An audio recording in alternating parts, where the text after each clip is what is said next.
Somebody should give a course on how the father of the bride should get dressed. So, what's really important in life? Money. Early on in relationships, there's a fantasy that exists, and you can play out your fantasy. She did? She said that? That's a lie.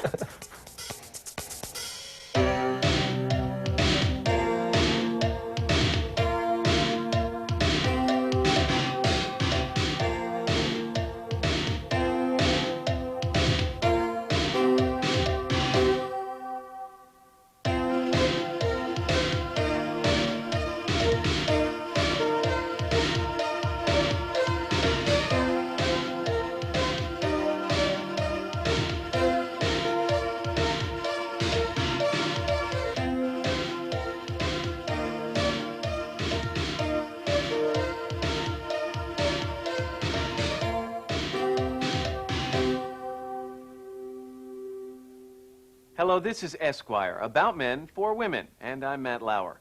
I want to talk to you about weddings. The traditional ceremony's packed with symbolism. The bride enters the church with one man, her father, and leaves with another, her husband. Now, the groom's duties are well documented, but what about the other man, the father of the bride? Well, curiosity got us an invitation to a wedding. Good. Now, if we have the sisters come in again? Over the 25 years, I had more to say over any matter of major importance than maybe my wife had. She more or less went along with things I said. In regards to this whole wedding, I've taken a position of non-combatant. Ed Sapin was always a man in control. As a New York City cop or owner of his own business, Ed Sapin could be counted on to take charge. Except today. Today, Ed's daughter is getting married. This whole thing is a trick. There are handbooks and even home videos on how to be a bride, but Dad is out of luck. Somebody should give a course on how the father of the bride should get dressed. Ed's wife and daughter have made it loud and clear what his job is. My role in this whole wedding has basically been to follow orders and write checks. I do as I'm told. There's no percentages in fighting the flow. As the bankroller and official host, has Ed brushed up on his wedding etiquette? I've never read an etiquette book in my entire life. And if it feels good, do it. And just be a good person. And if people can't deal with that, well, so be it. The only problem I'll have if the checkbook runs dry, then there'll be a problem. Michele is the first of Ed's 3 daughters to marry. Dressed up in a wedding gown with all the trim and attire that goes with it. She'll be something that could be on the cover of Bride magazine or something like that. I'd be quite proud of it. This morning was kind of neat. She was all charged up and just excited for the day, for no other reason than it being this day.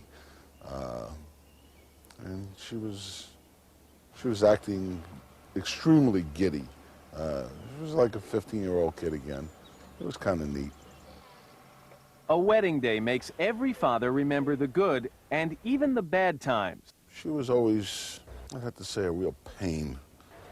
And Michele was always the one that was the hardest to get along with and turned out to be probably the quietest of the 3. She's always had her mind set on what she wanted and how she wanted to go about doing it. I can't say I feel any loss at all. I'm very pleased with the young man that my daughter has chosen. He fits the mold of everything that I would be looking for. He's a gentleman, he's a hard-working man.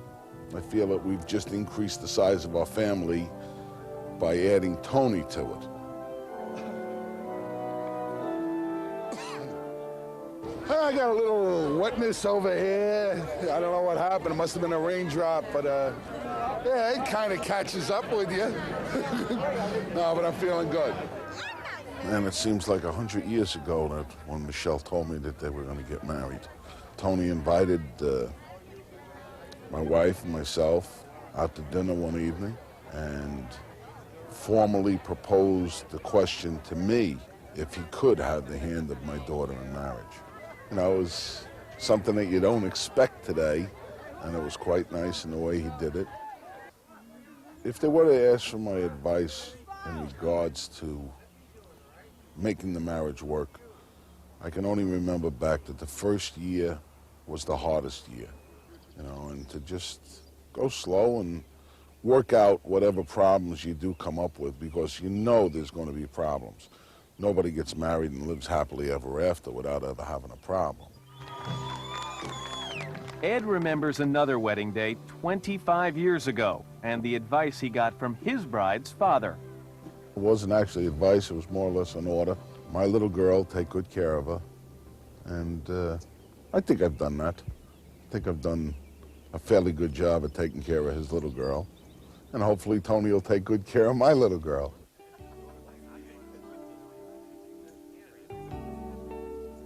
I feel good about where I've brought my kids to in raising them. Giving your kids their independence is the best gift you can give them. And I think Michele has grown to be a young lady, and with the help of Tony, they'll do well getting through life. They should have a long and happy life together, and that's all that any parent can ask for. I love you. I love you too. Next, Guy Martin's search for the best of everything and male therapists on the couch.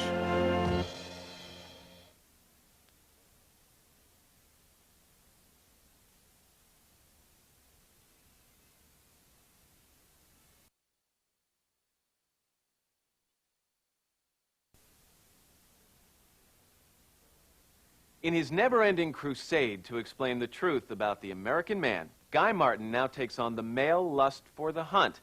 Guy's off, well, Guy is always off, but this time he's off on a quest for the best.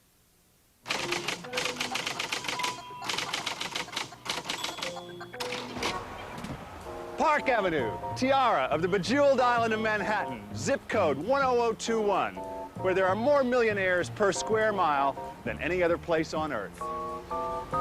I've been selected from literally thousands of Esquire men to show you the best of everything. Why? Because it's widely known that I have the best of everything. Cars. Arguably the subject for the discriminating man who wants the best of everything. The 49 Daimler, the 69 Aston Martin, the 89 Rolls. But such classics pale beside this. The perfect example of the late 20th century urban attack mobile. My very own 75 Chevy Caprice Classic.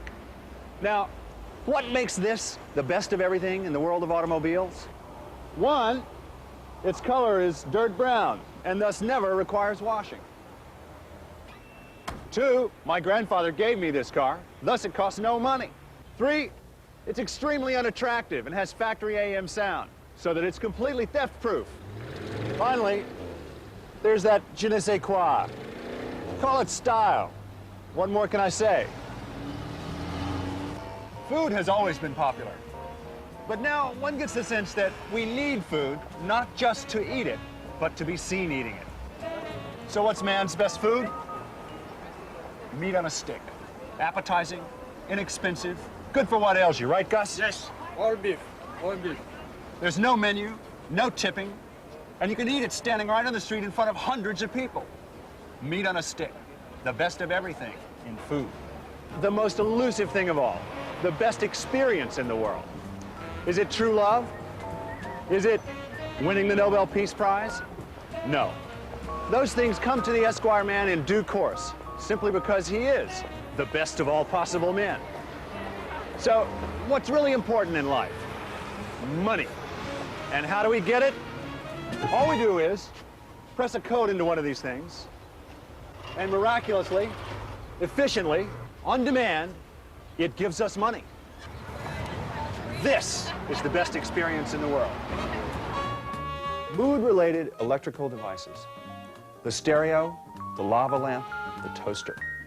Men love them. But what is the device which most enhances the quality of life? The dimmer. Look at this. When I'm at my most cheerful and alert, I can turn the lights all the way up to bright. When I'm feeling romantic, I can turn the lights down to dim. When it's time for me to sleep, I can turn this dimmer all the way down to the off position. Perfect, no?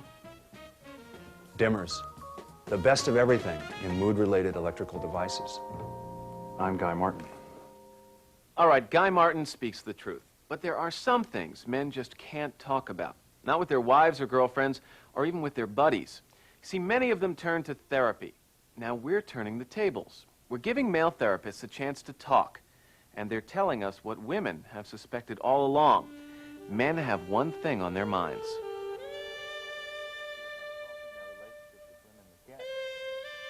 I recently looked at my practice over the years to see if there was any man who came in that didn't have a sexual problem. If there was anyone I saw, and there wasn't one. Every single man I saw at some point was absolutely concerned with their sexual drive, their performance, what it means if they're single to go out with a number of different women and feeling that they weren't going to do well out there. It was amazing. Every single man I saw. A lot of men, I find, don't know how to understand the phases that relationships go through and the effect that that has on the sexual life of the relationship. But often they'd rather focus, I think, both men and women, on sex, on that kind of passion, than on other kinds of passion, because it's easier. It's easier to identify. It's easier to identify the waxing and the wanings of those kind of passion.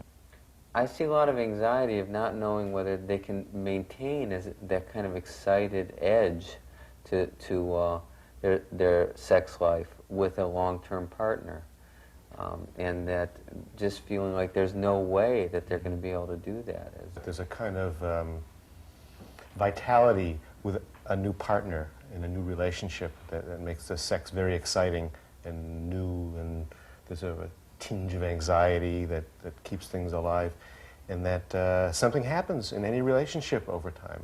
The relationship changes, you know, you're familiar with your partner, and a lot of men, it's sort of like, it's dry, it's over, it's dead. I think it does get to some of the differences between sex and love. I think early on in relationships, there's a fantasy that exists, and you can play out your fantasy. And then you find out that your fantasy isn't going to live on forever. And that's what you meant, I think, by phases of relationships. And what happens when your fantasy isn't going to continue on forever? Well, I think, at that point, that's what commitment is really all about. And some couples can work and grow and get to something new and much deeper. And a lot of couples at that point either have a dead relationship, or they fight like crazy, or they have affairs. It's interesting, though, Steve, you keep bringing up about the distinction between sex and love. I find that very often I work very successfully in trying to de-emphasize that distinction with couples, of sometimes just saying, hey, we're tense, we're angry at each other, let's have sex. And sometimes they're feeling a little more open to talking to each other about other issues when they find that they can connect in that very basic and primitive way. It sometimes opens the arenas. I think many times it's a problem that men and women often are agreeing on. We've got to get together on all these other things, and then we'll have sex. And sometimes sex ought to come first. I find that men often infer they need therapy because something is wrong with their relationship, rather than from some independent internal source. You know, they infer it more from what's going wrong with what's happening between me and my partner. I think one difference that I have seen in the course of my work in therapy has been the effect of the women's movement on what happens in the discussion of relationships. I think women are pushing more for what they want in relationships, and I think that's really changed the quality of what goes on. There's less of a willingness to put up with some of the nonsense that men do in relationships, and there's more of a struggle with how to balance out a woman's desire to have more of what she wants with how to be in a relationship with a man. And I think men have been, because of that, I think men have had to struggle much more with their feelings and much more with what it means to be vulnerable and how to express themselves in a relationship. I think it's sort of revealed that rather than men oppressing women, that in fact everyone was being oppressed in the old regime, because I think that it was I think a very isolated, lonely kind of image that men had to live up to. Yeah. When push comes to shove, it's still women that have to carry the burden of if there have been children. And I see situations where the man just says, well, I'm having a midlife crisis, and he at least makes some attempt sometimes to just walk away from family life. And a woman just won't do that in terms of children, and men will feel that they can and sometimes need a court to tell them that they can't. But some of the way men feel oppressed is quite poignant at times now, in terms of there isn't just super mom, there's also super dad. You're supposed to be able to keep up with the kind of life that some of these people's parents had and do all these things, and then come home, and as soon as they get home from having been exhausted at work, they're supposed to take over taking care of the kids, and these men feel sometimes sucked dry and either resentful or depressed. How do you both bring home the money and be more of a nurturing person, more of a vulnerable person? Very difficult. Very, very difficult. Just when you thought it was safe to walk to the altar, according to party expert Martha Stewart, in